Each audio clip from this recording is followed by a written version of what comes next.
narrative. The notification sound from my phone echoed through our bedroom at 3 a.m. Half asleep, I reached over, expecting to dismiss another work email. Instead, my world collapsed with one image, our wedding ring, the one I had placed on her finger 5 years ago, now proudly displayed on another man's hand. The photo had been sent to her, accompanied by a message, "Wearing your gift proudly today, baby." She had forgotten to delete their conversation before falling asleep. My blood ran cold, but something else took over, a calm, calculated focus that surprised even me. I took screenshots without hesitation. After 5 years of marriage, I knew immediately what was happening, but unlike what she might have expected, I didn't wake her with accusations or tears. Instead, I placed her phone exactly where I found it and silently left our bedroom. In our home office, I poured myself a whiskey and began connecting the dots of the past 6 months. The late nights at work, the sudden business trips, her growing emotional distance. It all made perfect sense now. But the wedding ring? That crossed a line I never imagined possible. For 2 hours, I sat there planning my next moves while she slept peacefully, unaware that everything had changed. By sunrise, I had already contacted a divorce attorney and scheduled an appointment for that afternoon. I also reached out to our bank to secure my finances. When she woke up, I greeted her with coffee as usual. She smiled, kissed my cheek, and told me she loved me. The performance was almost admirable. I responded with the same practiced affection while studying her face, wondering how long she had been living this double life. "I have an important meeting today. Might be home late," I mentioned casually over breakfast. "No problem. I might grab dinner with the girls anyway," she replied, not meeting my eyes. Another lie added to the collection. I already knew from the text messages that she planned to meet him at their usual hotel, the same hotel where we had spent our first anniversary. At work, I couldn't focus on anything. My mind kept returning to that image, our wedding ring on his finger. Not just any ring, but the symbol of our commitment, our promises. The ring I had saved for months to buy before proposing. The meeting with the attorney was straightforward. With the evidence I had gathered in just one morning, he confirmed I had a strong case. "Document everything. Don't confront her yet," he advised. "And whatever you do, maintain your composure. The calmer you stay, the better position you'll be in." That night, while she was supposedly with the girls, I accessed our shared cloud account and discovered hundreds of photos they had exchanged. Vacations taken during her business trips, dinners at restaurants we had once considered our special places. And worst of all, him wearing my ring in various settings, almost like a trophy of conquest. What struck me most wasn't the betrayal, though that cut deep, but the methodical, calculated nature of it all. This wasn't a momentary lapse or a drunken mistake. This was a deliberate campaign of deception sustained over months. Rather than breaking down, I felt a cold resolve hardening within me. She had underestimated me, assumed I would either never discover the truth or collapse under its weight if I did. She was wrong on both counts. I spent the next week gathering evidence, securing my assets, and preparing for what would come next, all while maintaining the facade of our marriage. Each kiss goodbye, each "I love you" exchanged, all part of a performance that would soon reach its final act.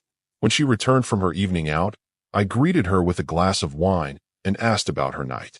She launched into elaborate stories about her friends, their drama, what they ate.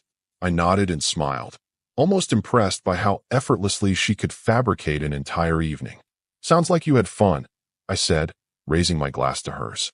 "Here's to honesty and trust, the foundations of any strong relationship."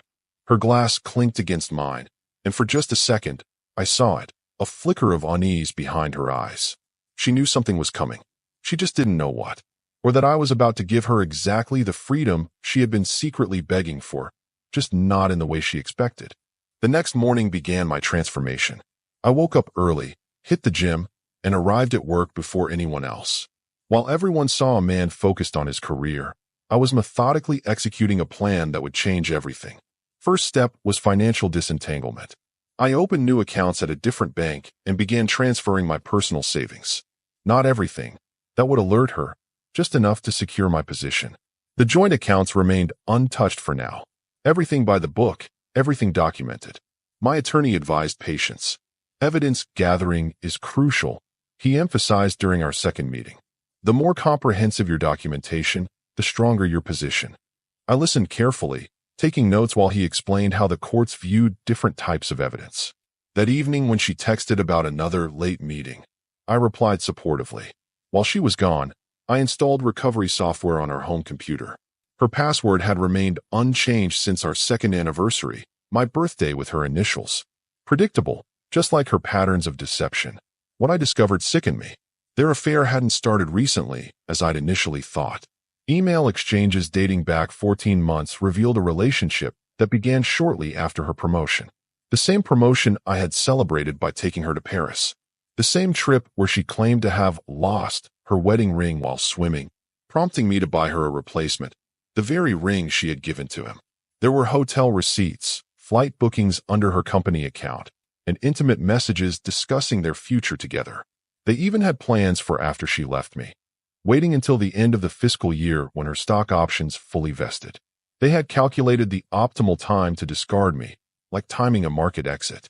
I forwarded everything to my attorney and saved backups on secure drives. Then I did something unexpected.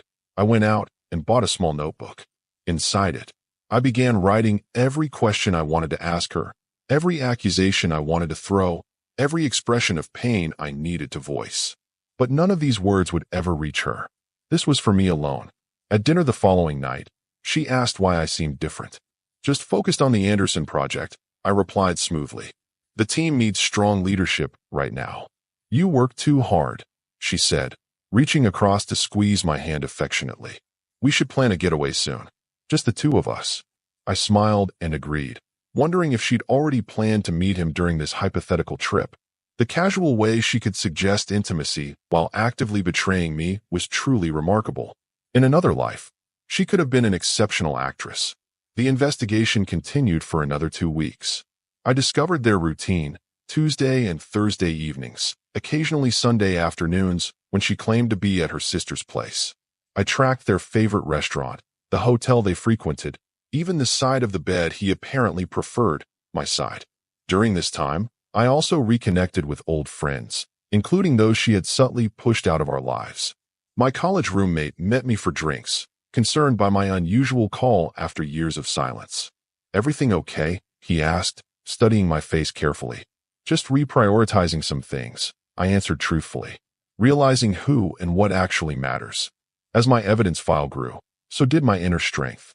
Each discovery, while painful, reinforced my resolve. I wasn't just documenting her betrayal. I was reclaiming my identity piece by piece. I also discovered something unexpected in their messages. She was afraid of me finding out. Not because she valued our marriage, but because, in her words, "He's got too much pride to let this go easily. We need to control how this plays out." She was right about one thing. My pride wouldn't allow this to continue. But she had severely miscalculated my response. She expected emotional outbursts, begging, perhaps even violence, reactions that would position her as the victim, justify her actions, and possibly benefit her in divorce proceedings. Instead, she would face something far more formidable: disciplined precision, the kind that leaves no room for manipulation or reinterpretation. 3 weeks after discovering the photo, my preparation was complete. Financial records secured, evidence documented, support network reestablished, legal strategy in place. I had even found a new apartment, though I hadn't signed the lease yet. The final piece came when I discovered they planned to attend a gallery opening together that weekend, an event in a neighboring city where they thought they wouldn't be recognized. I purchased a ticket, not to confront them, but to obtain the last piece of evidence I needed. That night, as she packed an overnight bag for her girls' trip, I watched her carefully select lingerie I hadn't seen in months. I helped her carry the bag to her car, kissed her goodbye, and wished her a wonderful weekend. "I'll miss you," she said, touching my face tenderly. "I'll be right here when you get back," I replied, both of us knowing exactly what we meant, neither revealing what we knew. The final moves of our marriage's endgame were about to begin. Saturday arrived with perfect clarity, both in weather and purpose. While she was supposedly enjoying her girls' weekend, I executed the next phase of my plan. First stop, our bank, where I met with a financial advisor I'd been consulting privately. "Everything's prepared as you requested," he said, sliding the documents across his desk. "Once signed, Your separate accounts will be fully protected. The joint accounts remain untouched, but monitored. I signed where indicated, ensuring my financial independence without triggering any alerts on her end. This wasn't about hiding money. Everything would be declared during proceedings, but about preventing impulsive actions when confrontation finally came. Next, I visited 3 potential apartments, signing a lease on the second one. A modern one-bedroom with floor-to-ceiling windows overlooking the city. Not too expensive, not too cheap. Exactly what a man rebuilding his life would choose. I paid 3 months up front with a move-in date for the following week. That evening, I drove to the gallery opening in the neighboring city. The invitation-only event featured an artist whose work she had recently developed an interest in, an interest I now understood had been cultivated by him. I arrived fashionably late, purchased a glass of champagne, and positioned myself strategically near the main exhibition. It took less than 20 minutes to spot them. She wore a dress I had never seen. His hand rested possessively on her lower back, and there it was, gleaming on his finger, my wedding ring. Not a replica, not something similar, but the actual ring I had placed on her finger during our vows. I maintained my distance, using my phone's camera discreetly to document their public display. They seemed completely at ease, clearly comfortable in their assumed safety of anonymity. She laughed at something he whispered, then reached up to kiss him. Not a quick peck, but the kind of lingering intimacy reserved for established couples. After gathering sufficient evidence, I left without confrontation.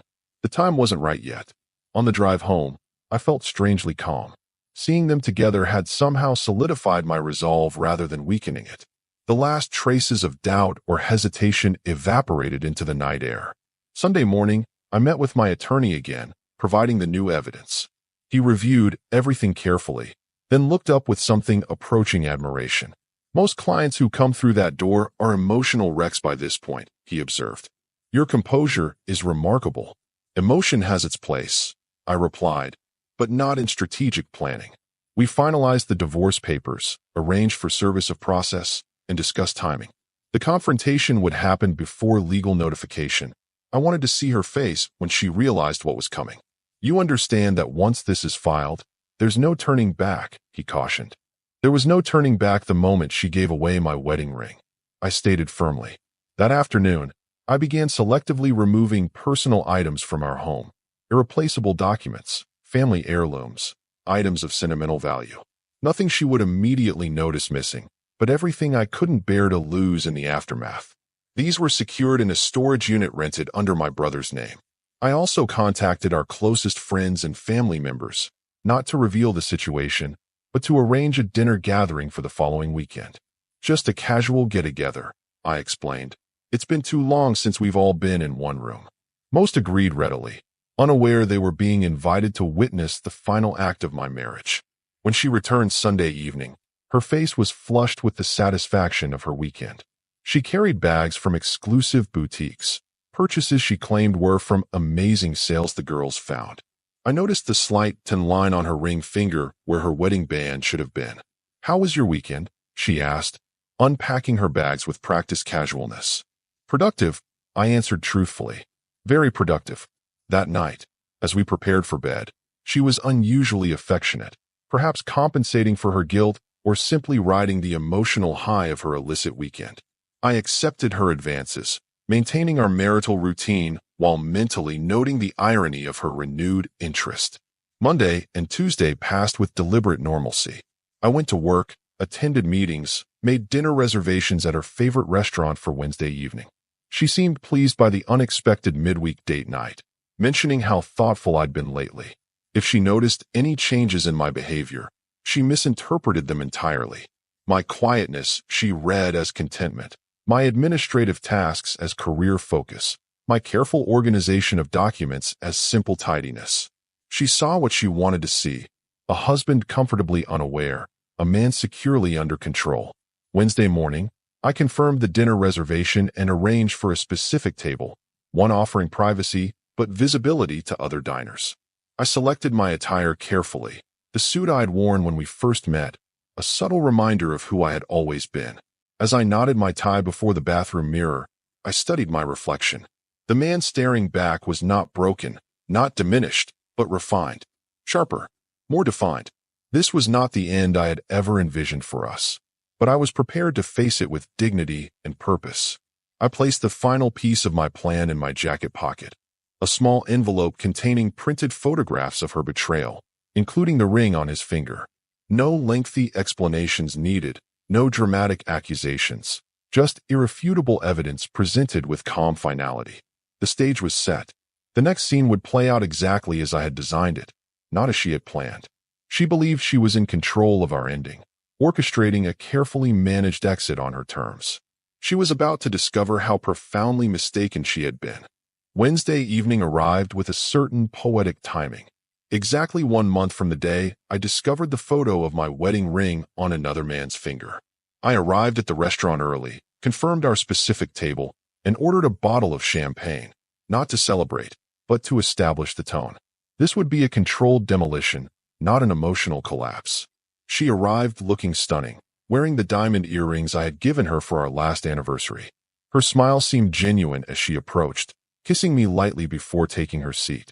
"This is a lovely surprise," she said, noting the champagne. "What's the occasion?"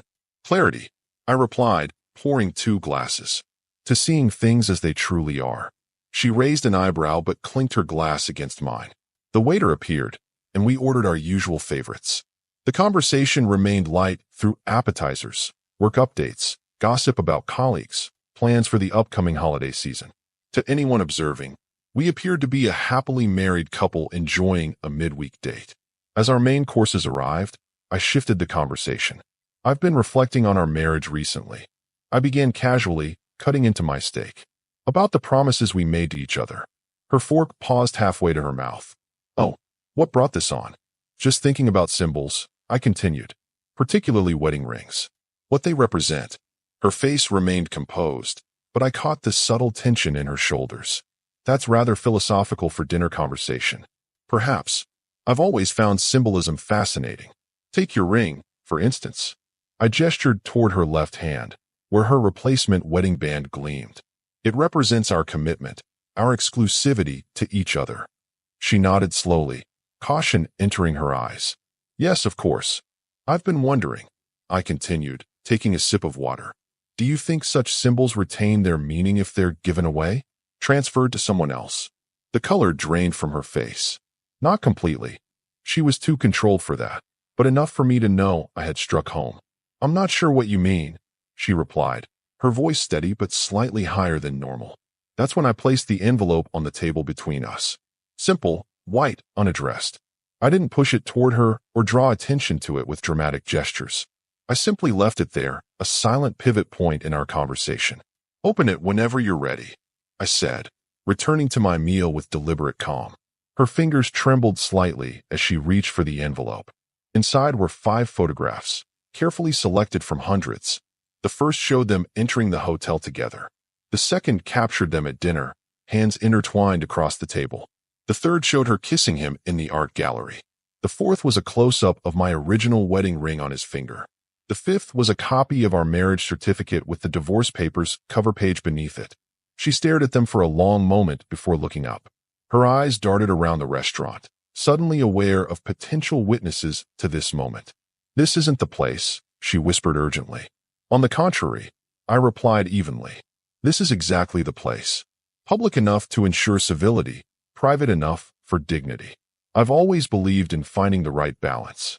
"You've been spying on me?" Her first instinct was accusation, classic deflection. "No, I've been observing the truth you've been hiding. There's a difference."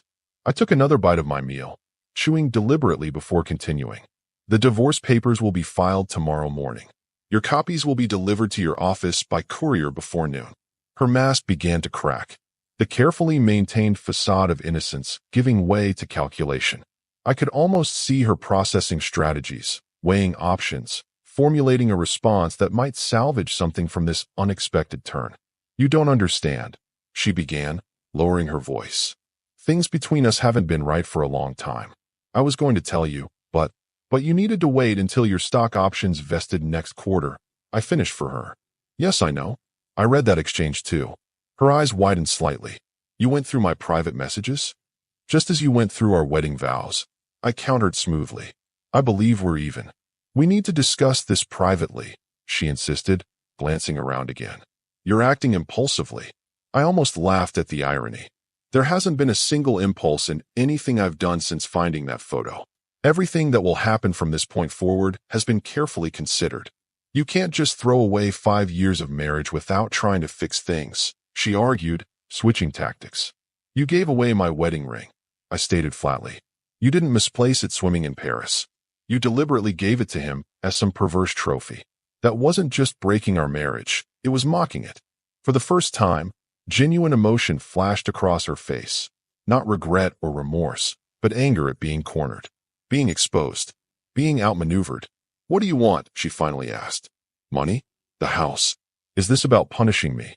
I folded my napkin and placed it beside my plate. This isn't about wanting anything from you anymore. This is about removing myself from a situation that no longer serves either my dignity or my future. I signaled for the check, then looked directly into her eyes. I've already packed what matters to me. The apartment and everything in it is yours until the divorce is finalized. I won't be returning home tonight. Or ever. You're leaving me? Just like that. Disbelief colored her voice. No. I corrected her, sliding my credit card to the waiter. You left me the moment you gave him my ring. I'm simply making it official. Her composure finally broke. You'll regret this, she hissed.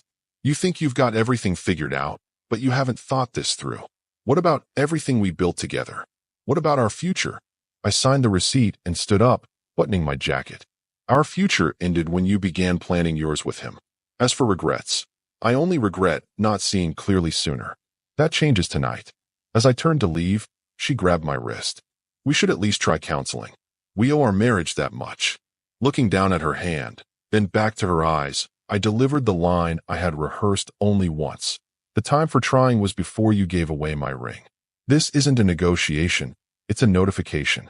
I walked out of the restaurant without looking back, the weight of 5 years lifting with each step. Outside, the cool evening air felt like freedom against my face. My phone buzzed repeatedly in my pocket. Her calls, her texts, her sudden desperate need to explain. I silenced it without reading a single message, then drove to my new apartment. The space was empty except for a bed, a chair, and a bottle of whiskey I had delivered earlier. But it was mine, untainted, the first space of my new reality. Tomorrow would bring complications, negotiations, possibly even public drama. But tonight, I had reclaimed my dignity with the same quiet strength I had always possessed but had temporarily forgotten. The aftermath arrived in waves. First came the barrage of messages, 37 texts and 14 missed calls by morning. I read none, answered none. My silence was deliberate, creating a vacuum her panic couldn't penetrate. By noon, as promised, the divorce papers were delivered to her office. The timing wasn't vindictive, simply efficient. My attorney called shortly after confirmation of delivery. She's contacted our office already, he informed me, requesting a meeting to discuss options before moving forward. There are no options to discuss, I replied calmly. The terms are fair, even generous. She keeps the apartment and furnishings, I keep my retirement accounts. Everything else split equally. She's claiming the evidence was obtained illegally, he continued. Says she'll challenge it in court. Everything was gathered from shared devices, joint accounts, and public spaces, I reminded him. We anticipated this reaction. Stand firm. By afternoon, she changed tactics. Her sister called, a woman I'd always respected and maintained a good relationship with despite her loyalty to her sibling. She's devastated. Her sister began without preamble. Says there's been a terrible misunderstanding. There's been a misunderstanding for 14 months, I corrected gently. It's finally been clarified. Everyone makes mistakes. She says she'll end it with him completely. She wants another chance.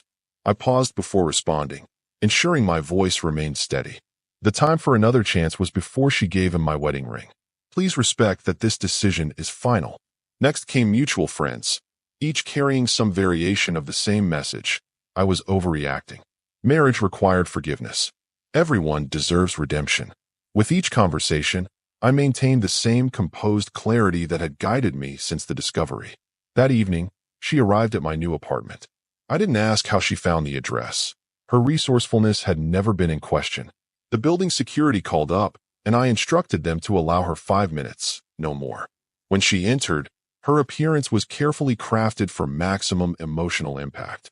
Minimal makeup, slightly disheveled hair, wearing a sweater I had once mentioned was my favorite.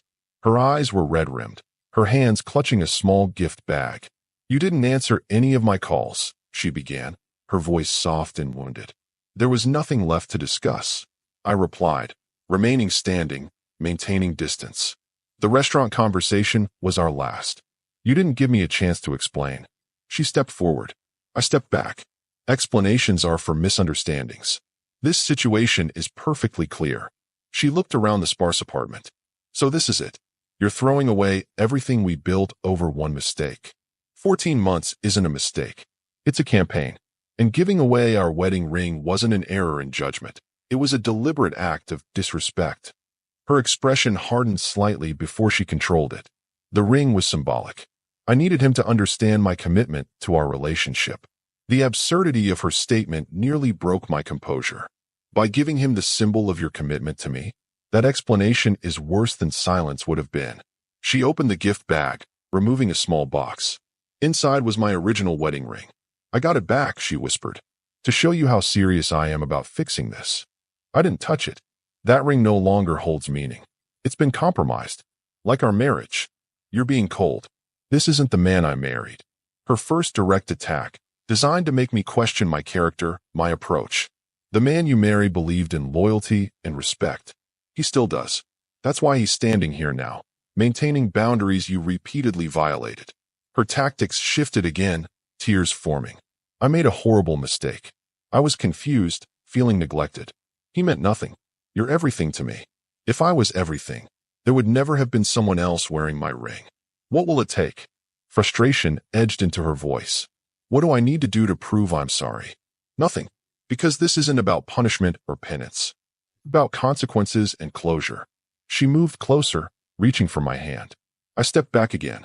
"Your 5 minutes are up," I said quietly. "You can't just shut me out like this." The facade cracked further, anger bleeding through. "After everything we've been through together, you owe me more than this." I owed you loyalty and respect. I delivered both. You owed me the same. You delivered neither. Security arrived as requested. She realized the conversation was truly over. As they escorted her out, she turned back once. "You'll call me," she said, more statement than question. "When the anger fades, you'll realize what you're throwing away." "I'm not angry," I replied truthfully. "I'm simply finished." The following week brought increasingly desperate attempts at reconciliation. Flowers delivered to my office. Handwritten letters slipped under my door. Mutual friends organizing accidental meetings that I politely but firmly declined. Her lawyer contacted mine with various counteroffers and delay tactics. Each was met with the same response. The terms were fair, non-negotiable, and would proceed as filed. After 2 weeks, an unexpected visitor arrived at my office, her lover. The security desk called up, and curiosity compelled me to allow the meeting. He entered looking significantly less confident than in the photos I'd seen. "This is awkward," he began, remaining standing by the door. "Indeed. What can I help you with?" "She's a mess," he said. "Won't eat, barely sleeps. Keeps saying she made the biggest mistake of her life." I leaned back in my chair. "And why would her current emotional state concern me?" He looked genuinely confused. "Because you're her husband. You love her. I was her husband. Past tense. As for love, it doesn't survive what happened." He shifted uncomfortably. "Look, I didn't know how serious it was between you two. She made it seem like your marriage was basically over." A common narrative, I observed. "And the wedding ring? Did that also seem like a symbol of our failing marriage?" He had the decency to look ashamed. "That was her idea. Said it would prove how committed she was to me. I realize now it was messed up. Your awareness comes rather late in the process." I glanced at my watch. "Was there something specific you wanted?" "I broke it off with her," he admitted. "After seeing what this did to her." "To you. It wasn't worth it." Again, how does this concern me? He looked genuinely perplexed by my reaction. "I thought you'd want to know. That maybe knowing it's completely over between us would help you reconsider." I stood up, signaling the end of our conversation. "Here's what you fail to understand. My decision has nothing to do with whether you're still in the picture. It's about the integrity of marriage, something that was irreparably broken the moment she gave you that ring." As he left, looking somewhat defeated, I realized something significant. Throughout our entire exchange, I'd felt nothing. No anger, no jealousy, no urge for revenge. He had become irrelevant to my story, just as she was becoming. That evening, I declined my attorney's call, choosing instead to have dinner with a college friend I'd reconnected with during this process. We talked about everything except my divorce, work, sports, politics, future plans. For the first time in weeks, I laughed genuinely. Walking back to my apartment afterward, I realized the weight had truly begun to lift. Not because anything had been resolved externally, but because internally, I had already moved forward. The legal process would take months, but my personal reconstruction was well underway. My phone buzzed with another message from her. This one simply read, "Please, just one conversation. That's all I'm asking." I didn't delete it immediately as I had the others. Instead, I considered it briefly before typing a response, my first direct communication since the restaurant. There's nothing left to say. Respect that this chapter is closed. Then I silenced my phone, poured myself a drink, and stood by the window of my new apartment, looking out at the city lights. Tomorrow would bring new challenges, but for tonight, the path forward was finally clear. 6 months passed with remarkable swiftness. The divorce finalized faster than expected, her initial resistance eventually giving way to resignation when her attorney explained the futility of contesting the evidence. The terms remained as I had proposed, fair, equitable, and final. During those months, I rebuilt systematically. Professional focus led to a promotion I'd previously been overlooked for. Physical discipline transformed my body. Regular workouts and proper nutrition shed the comfortable softness of married life. My social circle expanded thoughtfully, with genuine connections replacing the superficial couples' friendships that had disintegrated with my marriage. I avoided dating deliberately during this period, not from lingering attachment or fear, but from respect for the process of becoming whole independently. The temptation was there, interesting women who made their interest clear, but I recognized the importance of establishing my new foundation before involving someone else. Our apartment sold quickly, the proceeds split as agreed. She moved to a smaller place across town, reportedly struggling with the transition. Mutual friends occasionally provided updates I never requested, how she was still processing or finding herself. I wished her well silently, but maintained my distance. The weekend gathering I had planned during those initial days of discovery finally happened, though with a different purpose. Rather than publicly exposing her betrayal, it became a celebration of new beginnings. Former colleagues, reconnected friends, family members, all raising glasses to future possibilities rather than past disappointments. Halfway through the evening, an unexpected guest arrived, her sister. She approached cautiously, clearly uncertain of her welcome. "I hope it's okay that I came," she began, holding a small package. "I wanted to congratulate you on the promotion and apologize for how I initially responded." I welcomed her sincerely. Despite family loyalty, she had eventually acknowledged the reality of the situation. "No apology necessary," I assured her. "You responded as any sister would." She handed me the package. "She doesn't know I'm here, but I thought you should have this." Inside was a leather-bound journal, a gift from my grandfather before he passed. I had left it behind during my calculated exit, assuming it lost among the dissolution of our shared life. "Thank you for this," I said, genuinely touched. "It means more than you know." "She's seeing someone new," her sister mentioned carefully, watching for my reaction. "Some guy from her therapy group." I nodded, surprised by my complete lack of emotional response. "I hope she's happy." Her sister studied my face. "You really have moved on, haven't you?" "Completely." She shook her head slightly. "She made the biggest mistake of her life." "Perhaps," I conceded, "but it led me to necessary realizations. No regrets on my end." After she left, the party continued. Laughter, meaningful conversations, genuine connections. Around midnight, my phone buzzed with a text from an unfamiliar number. A photo appeared, her, with a man I didn't recognize, both smiling at the camera. The message read, "Hope you're happy with how things turned out." I certainly am. Another attempt to provoke a reaction, to prove I still cared enough to respond. 6 months ago, perhaps even 3 months ago, it might have worked.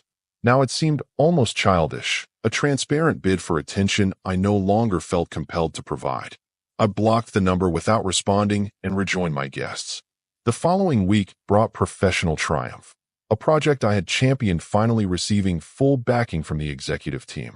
My new apartment had transformed from sparse survival space to a home reflecting my actual tastes, not the compromised aesthetic of our marriage.